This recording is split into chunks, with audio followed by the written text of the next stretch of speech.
All right, this is mat drills, and this is box pop-ups onto the mat. So this right here is a high jump mat. You can also do these onto a pole vault mat, and I've got some 10 centimeter boxes. You can also use the arch. I'm gonna show you the drill, then I'll show you how to set it up, and then I'll show you why we do this and the different variations and how to modify. So I am right now gonna go from a 4-step approach. I'm a left-footed jumper, so I'm gonna start with my left foot. I'm just gonna take 4 total steps. So I'm gonna go right, left, penultimate jump, and I'm gonna pop up and then land on the mat. Cool. So it's that simple. Run, jump, land on the mat. The reason we do this is because it's an impact on our body, and a pretty harsh impact landing on the sand. It's a lot of work, right? Every time you land, it's another impact and can take a toll over time. Well, say we want to do a low impact day. We just want to do some short approaches and then work on some specific technical aspect of our long jump, whether that's the flight. Say we're working on, okay, making sure we get long arms and pulling through. We want to work on calf grabs, which you'll see in another lesson. Or we want to work on getting full extension or something. And we don't want to do this over and over and over into the sand. We can just come over here and do it onto the high jump mat. This is great for low impact days where we can just, say a Wednesday, it's a recovery day. We just come out here, it's not a ton of work. You're not gonna get super fatigued, but you can really get some good technical work in just doing it out here on the mat. So right now I've got two 10 centimeter boxes, about 4.5 inches set up right here, just to give myself a little bit of extra in case I do step over. And some of the different things we can work on, right? You can work on the takeoff, so holding the takeoff without fear of getting too much momentum. You can do this with only 2 steps, 4 steps, 6 steps. I would never go more than 6 steps really if you're gonna land on a high jump mat, because that's a lot of force coming in and then you're just stopping, right? With sand, you hit the sand and the sand deforms and moves out of the way and helps decelerate. With this, you're pretty much stopping, right? So the more speed you have, it can get a little bit harder. So we want to have this as short approach so we don't have a ton of horizontal velocity coming in. We can also work on getting that height and elevation. So I'm a pretty tall guy, so for me, these are really easy to pop up and over this. You might need an arch for younger kids, but most kids should be able to hop up onto this. All right, here's a typical session and what it will look like when we do mat drills for long jump. We will start off with a series of drills.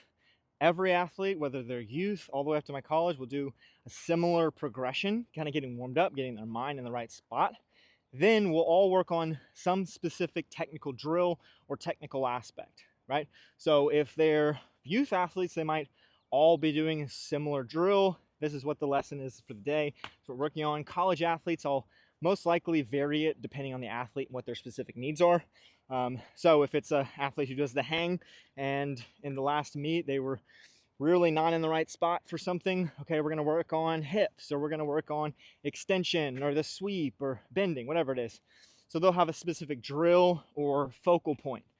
But here's the progression, right? The first thing we do is make sure that they have their 4-step mark.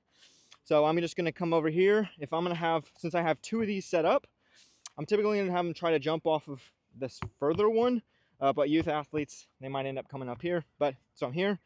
I'm just going to drive out. Look where my left foot steps. So I'm going to count basically 4 total strides. 1, 2, 3, 4. Okay, that's where my foot is. So now I've got my mark. I'm going to put some cones there. I'll have athletes actually most of the time use chalk, and they'll just put their little initial where it is.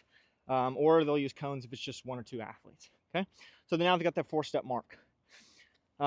Now what we'll also do is, while they're doing their 4-step mark, we'll sometimes get, depending on what event or what we're doing, we'll have their 3-step, 2-step, 1-step, etc. somewhere in between, so they'll know where they need to stand to simplify things later and not wasting jumps or attempts.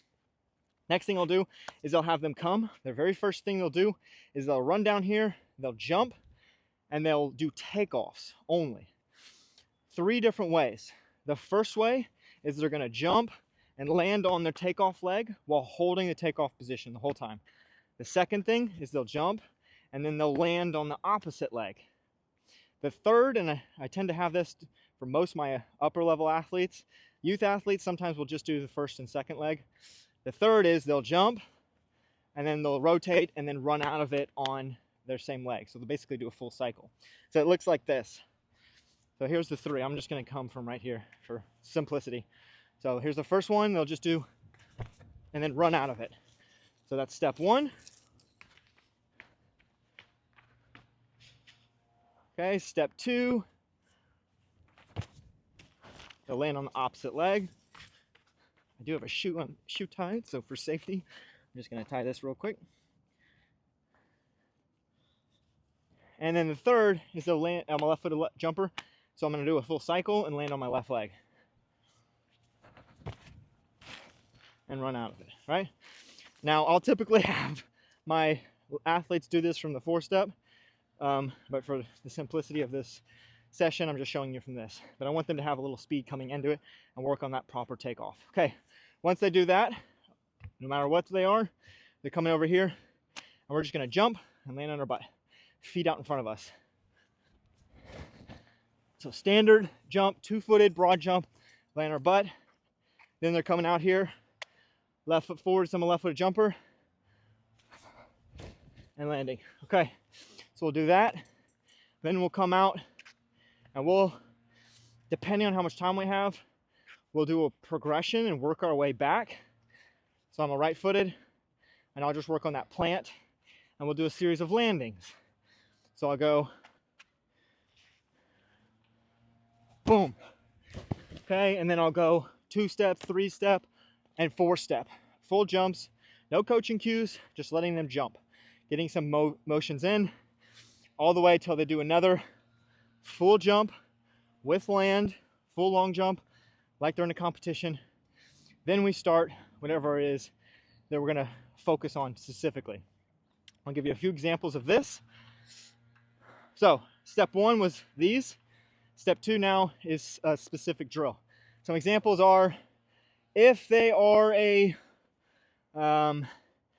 say they do the hang technique and we're focusing on some aspect of the flight phase, right? We can work on them landing and getting that into that right position. So boom, getting into that position. Or say they're a hitch kicker, and we'll see this drill in some of the specific flight phase sections that focus on the hitch kick, the drills that focus on the hang. You'll see all this again. But say they're doing a hitch kick and they need to focus on stepping down as they cycle. So going, stepping down as they cycle, right? Or say it's something to do with landing, getting their legs out in front of them. We'll work on that technical aspect. So go check out those.